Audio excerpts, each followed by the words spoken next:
Bom dia, escola. Bom dia. Bom dia para você que está em casa. Que Deus te acompanhe cada dia e te abençoe grandemente. Bom dia, professor Léo. Bom dia, Benjamin. Você dormiu bem? Dormi. Que coisa boa. Bom dia, igreja. Bom dia para você que está em casa, louvado seja Deus, porque Deus nos deu mais um dia para vencer as nossas lutas, nossas batalhas. Espero que você tenha acordado com muita alegria de poder estar diante da presença de Deus, de poder ter estudado o ano bíblico. Que alegria, que coisa boa é poder amanhecer e estudar o ano bíblico. Louvado seja Deus porque você fez isto. Você fez isso, agora passe para outra pessoa, para que outra pessoa possa acompanhar junto conosco o ano bíblico pela graça e poder do Senhor Deus. Deus te fortaleça, te abençoe com muito poder do céu. Nesse momento eu convido você e o pessoal aqui da Escola de Profeta para que nós possamos ajoelhar e falar com a majestade do céu. Vamos orar juntos?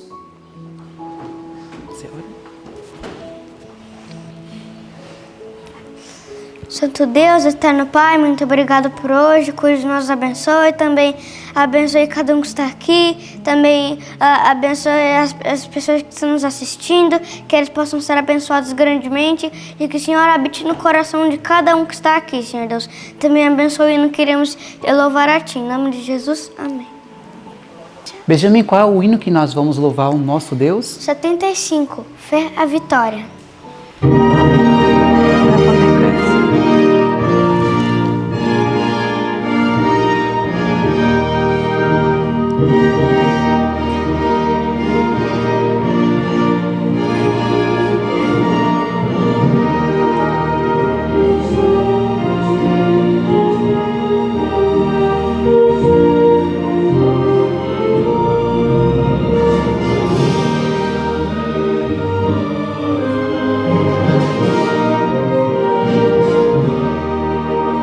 Soldados de Jesus, Senhor, cristãos, ó despertai, da noite já as trevas vêm, depressa batalhai, e contra os inimigos vis, saí a combater, a nossa fé vitória é, ao mundo irá vencer. Fé à vitória, sim, fé sempre tem poder. Fé à vitória, ao mundo irá vencer. Sob a bandeira que pra nós é o santo amor de Deus, trilhemos o caminho aqui que leva para os céus. Os santos crentes pela fé venceram Satanás. A nossa fé vitória é, e a todos traz a paz. Fé à vitória, sim, fé sempre tem poder. Fé à vitória, ao mundo irá vencer. Aquele que viver na fé, justiça alcançará. Um novo nome há de ter, perdão receberá. Assim bem firmes pela fé, unidos em amor, nós venceremos com poder, crevendo Salvador. Fé à vitória, sim, fé sempre tem poder. Fé à vitória, ao mundo irá vencer.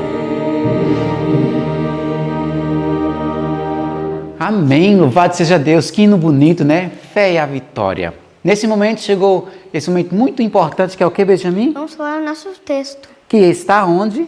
Em 2 Coríntios 13, 5. Muito Então bem. vamos falar no 3? 1, 2, 3. Segunda Coríntios 13, 5. Examinai-vos a vós mesmos, se permaneceis na fé.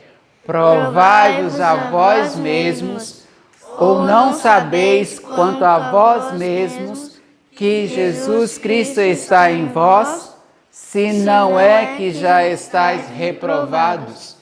2 Coríntios 13, 5. 2 Coríntios 13, 5.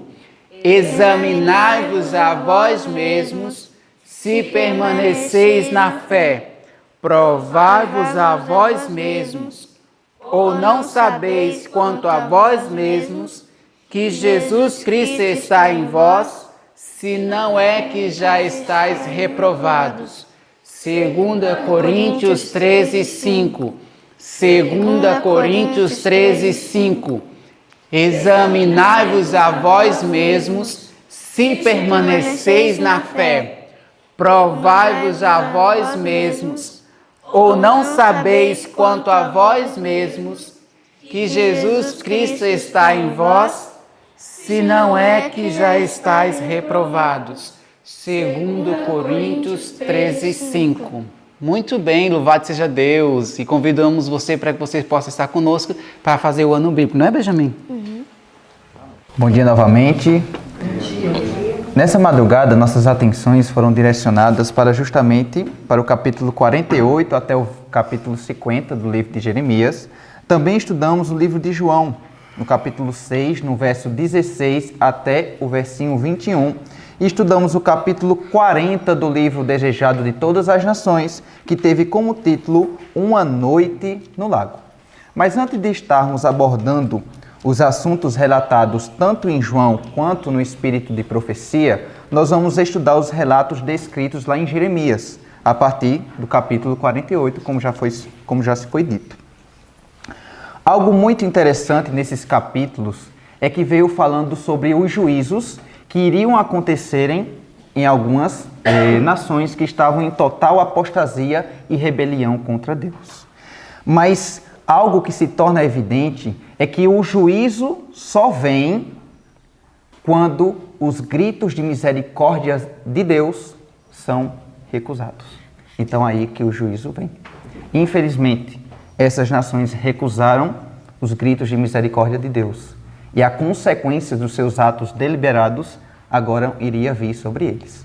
Certa vez um sábio, ele falou algo muito interessante. Ele falou que os inteligentes são aqueles que aprendem com seus próprios erros, mas os sábios aprendem com os erros dos outros. Nesse momento, teremos a oportunidade de ver em que essas nações caíram, se corromperam.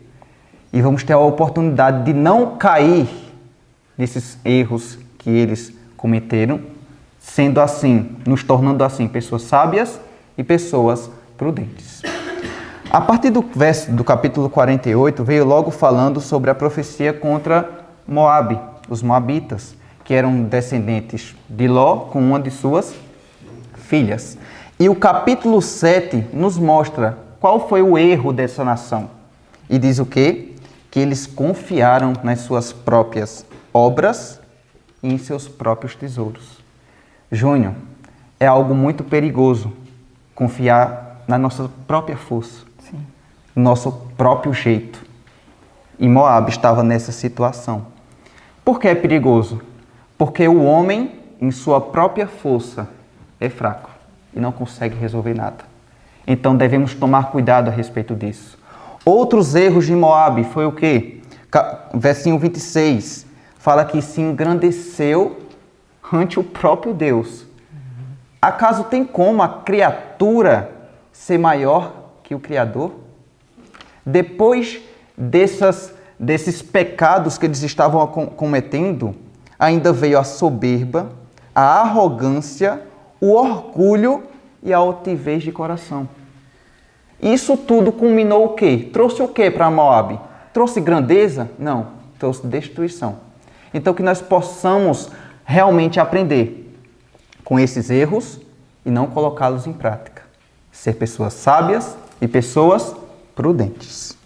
No capítulo 49, veio falando agora sobre as profecias contra os amonitas, que também eram descendentes de Ló, junto com uma de suas filhas. E qual foi o erro dos amonitas? Está relatado no versículo 4.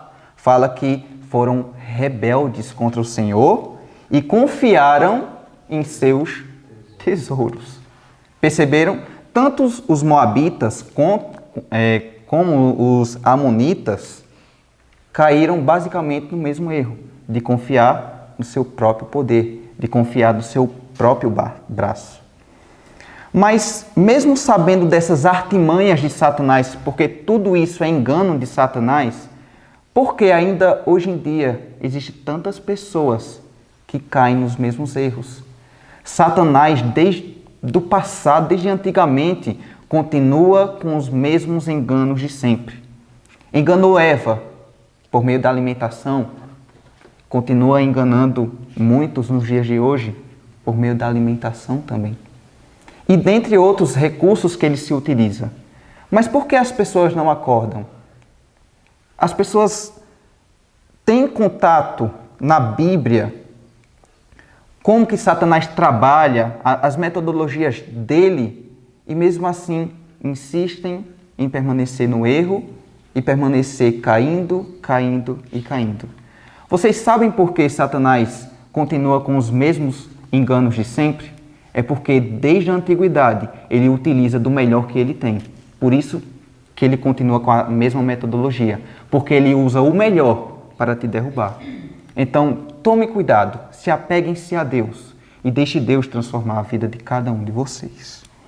Depois veio falando sobre as profecias contra os edomitas. Sabemos que os edomitas eram descendentes de Esaú, irmão de Jacó. E qual foi o erro dos edomitas? O povo de Edom é conhecido mundialmente como povos sábios, muito inteligentes. Mas o que se tornou evidente é que a sabedoria mundana é uma verdadeira burrice em comparação à sabedoria divina. Depois veio falando sobre a profecia contra Damasco. Sabemos que lá em Amós 1:3, Damasco foi condenado justamente pela crueldade que essa nação tinha. Depois veio a profecias contra a Arábia. Sabemos que a tribo árabe são descendentes de Ismael, filho de Abraão, irmão ali de Isaac. Depois veio falando também sobre a profecia contra os elamitas e culmina, terminando aqui no capítulo 50, falando a respeito das profecias de juízos contra a própria Babilônia. O império, outrora levantado por Deus para ser uma vara de punição ante as outras nações, deixou a soberba endurecer seu coração e dominar a vida dessas pessoas, né?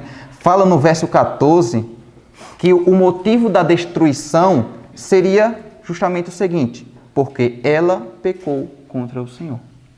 E que tipo de pecado veio? Além de soberba, veio aqui no versículo 29, a arrogância. E tanto a arrogância como o egoísmo e o orgulho são características do caráter do próprio Satanás.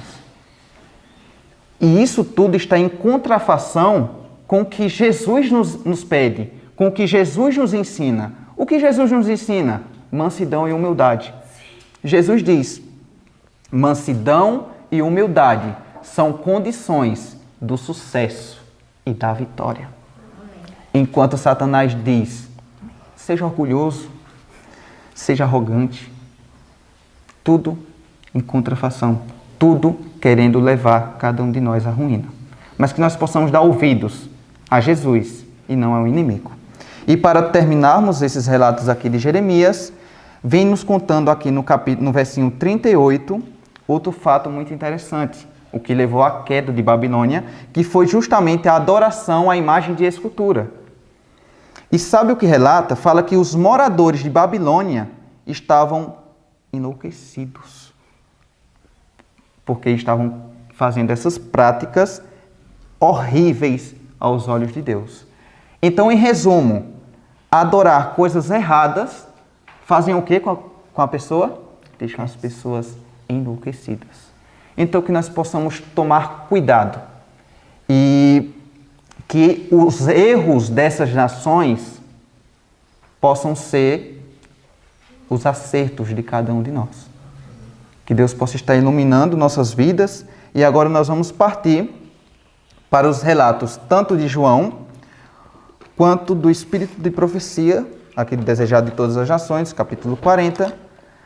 E ontem nós vimos algo muito interessante, Júnior, que foi justamente sobre o primeiro milagre ali da primeira multiplicação dos pães e peixes, né? Um grandioso milagre, onde nos remete a pensar justamente ali no período de Moisés, quando Deus, por 40 anos, alimentou com o maná os hebreus.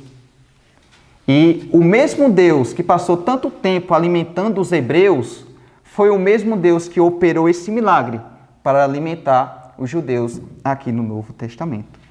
Mas o que estava acontecendo nesse momento no coração do povo? O povo sabia verdadeiramente o caráter do Messias?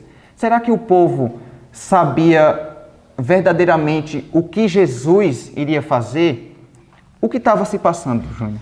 Sim. Não só para a multidão em si, mas também para os discípulos de Jesus, eles tinham uma compreensão errada sobre a missão de Jesus.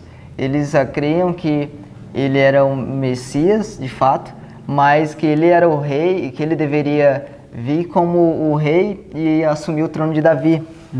Mas é interessante também ver a questão por trás disso tudo. Eles ali, naquele exato momento, ao ver o milagre, a maravilha feita por Jesus, queriam agora elevá-lo a ser rei. Só que a leitura que nós fazemos, nós percebemos que o que eles queriam ali, na verdade, era tornar Deus como o seu mordomo, na verdade. Motivos egoístas. Sim, queria que Deus agora virasse rei ali e derramasse sobre eles uma porção grandiosa de bênçãos, sem medida. E eles até falam, né? No segundo parágrafo diz o seguinte: é este aquele que há de tornar a Judéia um paraíso terrestre, uma terra que mana leite e mel, pode satisfazer todo o desejo, pode derribar o poder dos odiados romanos, pode libertar Judá e Jerusalém, pode curar os soldados feridos da batalha, abastecer exércitos inteiros de alimento, conquistar as nações e dar a Israel o domínio longamente ambicionado. É interessante que eles gostam de enfatizar mesmo essa questão. É aquele que pode satisfazer todos os nossos desejos, né? Eles deixam bem claro isso. E também, de certa forma, quem vai por essa linha, os discípulos, que ao ver ali algo que a gente, na leitura anterior, a gente já percebeu que os discípulos tinham essa tendência mesmo um pouco egoísta, no caso de querer que Jesus fosse rei, para que eles tivessem uma boa posição também diante do povo de Israel, que criam eles ser alguns ministros, uns maiores que os outros, e logo mais na frente na leitura desejada a gente vai ver justamente essa questão dessa discussão deles, né? De quem vai ser o maior, de quem vai ter uma posição maior diante do povo. E o interessante, Júnior, é a atitude de Jesus perante tais situações. Jesus nunca buscou atrair as atenções para si. Ele sempre buscou atrair as atenções para o Pai, para o Deus. Mas eles agora, tomando essas ansiosas providências para coroá-lo rei, estavam a fazer o quê? Algo que o próprio Jesus não fazia em torno de si mesmo, né? Ele tinha um espírito humilde e ele buscava a atenção devida justamente para o Pai. E Jesus, vendo essa situação, previu que se aquele relato que acontecesse, se o povo mesmo coroasse rei, coisas terríveis iriam acontecer, porque violência e insurreição seriam as consequências. Sim. E iria prejudicar em excesso a obra do reino espiritual. Ele veio para o quê? Trazer luz, pregar essas verdades. mas com violência e insurreição, será que iria ter espaço para a pregação do Evangelho? Então Jesus toma de bate-pronto medidas para impedir que ele fosse proclamado rei por aquelas pessoas. Então, aos discípulos, ele pediu para que imediatamente eles fossem para onde? Para Cafarnaum. Mas, Júnior, esses discípulos foram bem obedientes, não foi? Eles obedeceram assim, rápido, sem questionar. Foi isso que aconteceu? Não, primeiro que o relato diz que eles demoraram um pouco, né? Tiveram uma obediência atrasada. E logo depois fala também que um momento antes, Jesus, havia, com grande autoridade, havia ordenado ao povo que se retirasse, que fosse cada um para suas casas, para que realmente dissipasse aquele espírito ali de altivez, que eles realmente queriam de elevar Jesus a rei. Exatamente. Fala que eles protestaram contra essa medida de Jesus. É nos dito aqui, no Espírito de Profecia, que nunca antes uma ordem de Cristo parecera tão impossível de ser cumprida. Porque eles queriam de todo jeito proclamar Jesus como rei. E o interessante também é que quando Jesus mandou imediatamente eles irem para Cafarnaum, né? Pegarem um barco e tomarem rumo, depois Jesus foi também mandar com que aquela multidão fosse embora também. E o interessante é que havia entre aquela multidão homens de espírito vigoroso e com firme determinação. Mas Jesus fala o seguinte, mas o Espírito de Profecia fala o seguinte: o régio porte de Jesus, porém, e suas breves e serenas palavras de ordem aquietaram o tumulto. Que grandiosa autoridade. Sim. Tinham homens ali determinados, vamos proclamar ele rei. Mas o régio porte de Jesus e sua autoridade fez com que eles submetessem-se ao próprio Jesus. É algo muito interessante a respeito disso.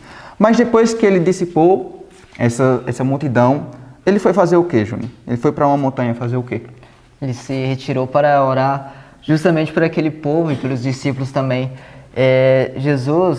Deus quer que cada um de nós faça algo que Elias fazia bastante. Elias cumpria bem essa tarefa de tornar claros os objetivos de Deus. Elias deixava claro qual era a obra que ele tinha a fazer, e aqui a gente vê também o exemplo por Jesus, que ele queria deixar claro a obra, a missão dele, queria deixar claro o caráter de sua missão aqui na Terra. Exatamente. Acho que tem um comentário ali. Vocês tocaram numa parte que eu fiquei refletindo, David e Júnior. Eu fiquei pensando justamente o que a gente faz, como a gente reage quando Deus nos decepciona, quando as nossas certezas são frustradas. Porque aquele grupo, eles estavam certos. Pensa, aqui diz que Jesus ele tinha um porte régio. O que é um porte régio? Uma presença ali, como se fosse um rei mesmo, né? Diz que as palavras de Jesus tinham autoridades, apesar de serem serenas. Então ele falava e as pessoas o obedeciam. E vejam, ele tinha tudo para ser rei. E eles tinham certeza disso. Vamos proclamar. E homens que conseguiam mesmo levar. E aí diz que eles decidem que eles iam levar pela força, né? Obrigar os sacerdotes a aceitarem Jesus e tal. Mas aí Jesus olha para aquilo e ele vai e diz que ele intercede em angústia e luta de alma por aqueles discípulos. Porque Jesus sabia que a decepção ia ser grande no coração deles. Eles tinham certeza que Cristo era rei. Eles tinham certeza que Cristo era o Messias. Poxa, o que faltava? Estava tudo certo para colocar ele no trono de Davi. Mas aí Deus, ele olha além do que a gente pode ver. Muitas vezes nós estamos certos de que Deus tem que fazer do jeito que a gente quer. É como se não tivesse outra maneira. Não, esse é o melhor jeito, mas Deus, eu sempre gosto de pensar que Deus, ele olha de cima. Então ele consegue ver tudo. E Cristo, ele tinha essa visão ampla e ali ele intercede. E eu achei interessante a atitude dos discípulos, porque eles saem da presença de Jesus, só que diz que eles ainda esperam um pouquinho até se afastar. E eles veem que vai ficando de noite. E eu achei interessante que eles saem impacientes, diz que eles exprobravam-se a si mesmo, né? Poxa, por que a gente obedece tão rápido, Jesus? Em outras palavras, a gente deveria ter insistido mais e tal. Mas eu fiquei pensando nisso, que a gente possa pensar. Deus, ele tem uma visão ampliada. Os discípulos estavam certos de que aquilo era o melhor a se fazer. Mas no olhar de Deus, eles estavam com pensamentos egoístas, porque Jesus trabalhava para mostrar que o reino não é aqui ainda. O reino é lá, e depois será aqui, quando essa terra for restaurada, que a gente possa aceitar também quando o Senhor disser não, porque Ele olha uma visão mais ampliada da situação, e que possamos confiar quando os nossos sonhos, planos forem frustrados por Deus. Isso que a Paula falou é muito interessante. Até porque os discípulos saíram da presença de Deus, de Jesus, com um coração o quê? Insatisfeito. Veio a noite e eles subiram no barco e foram navegando ali, né? Com o coração o quê? Murmurando contra Deus. E coração insatisfeito mais murmurações culminará em quê? Em incredulidade. Passaram tanto tempo com Deus e agora eles estavam o quê? Com o coração incrédulo, porque não criam, não sabiam, não discerniram verdadeiramente o caráter da missão que Jesus assim viera fazer. Isso é o engano de Satanás. Satanás cega a mente das pessoas. E fala que eles começaram a fazer perguntas entre si e pensando: será que verdadeiramente os fariseus têm razão e Jesus é um impostor? Vê o tipo da mentalidade, dos pensamentos que estavam a passar na mentalidade dos discípulos de Jesus. E o Espírito de Profecia nos deixa claro que o segredo para vencer as tentações é justamente conservar vivo na memória os ensinamentos e os feitos do nosso Senhor, do nosso Deus, diariamente, pensando, refletindo. Então, de súbito, vem uma tempestade. Enquanto isso, Jesus estava o quê? Orando e a observar aquela cena. Não havia mais esperança, porque a força humana por si só não é suficiente para vencer as tempestades. Precisa-se do auxílio divino. Mas será que Jesus estava com raiva deles? Será que Jesus havia esquecido dos seus discípulos? Claro que não. Fala que nem por um momento Jesus perdeu de vista a preciosa carga que estava dentro daquele barco. Que lindo.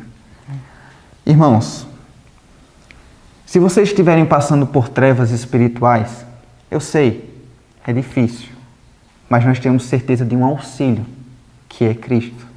Então, lute, calma, abra seu coração para receber a Cristo, que Ele com certeza fará um milagre em sua vida. Até porque Deus nunca nos prometeu uma vida fácil. Ele só falou que o final valeria a pena para aqueles que permanecessem fiéis. Então, firmeza, vai dar certo. Logo após essas situações, Júnior,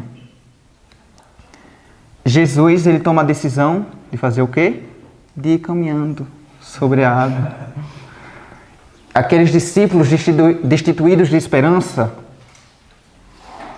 vem um clarão, um raio, e eles veem algo andando sobre a água e pensam que é o quê?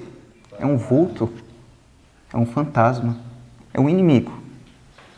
Mas Jesus tenta passar por eles Então eles reconhecem que é Jesus. E eles pedem o quê? Auxílio.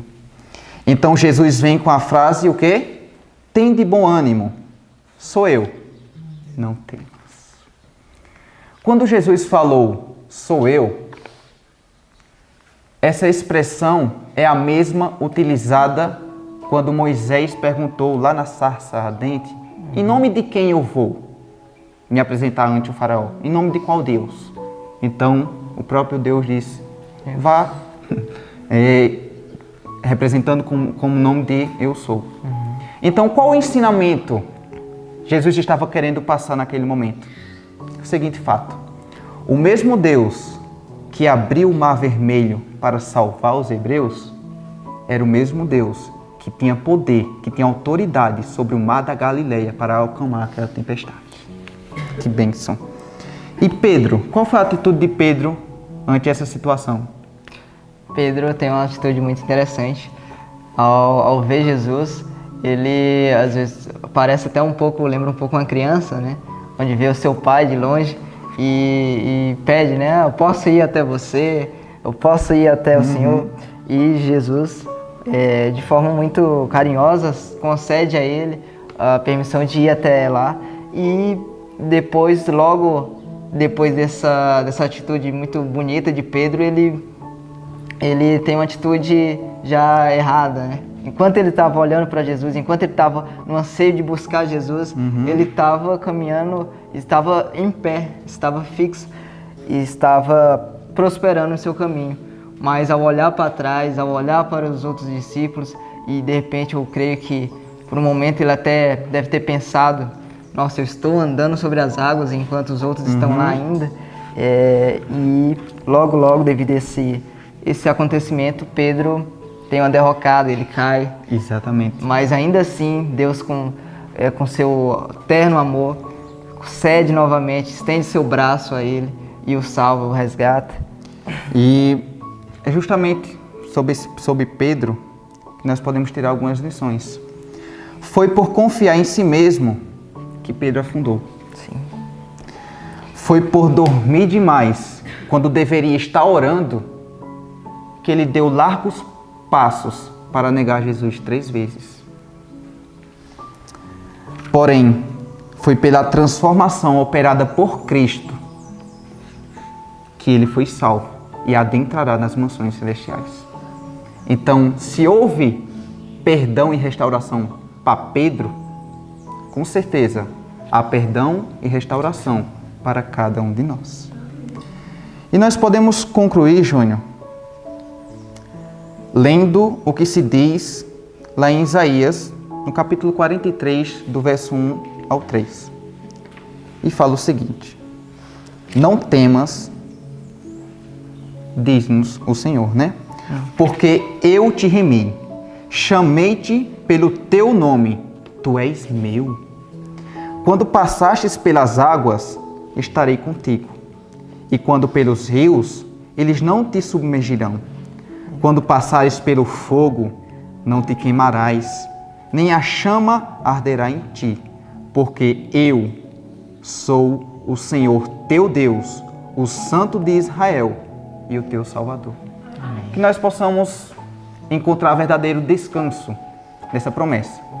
Até porque, lembre-se, se Deus não te livrar do fogo, com certeza Ele te livrará da queimadura. Então agarre-se nessa promessa e entregue-se totalmente seu coração ao nosso Pai Celestial. Amém. Santo e amado Pai, poderoso Senhor, muito obrigado, meu Pai, por mais um dia de vida.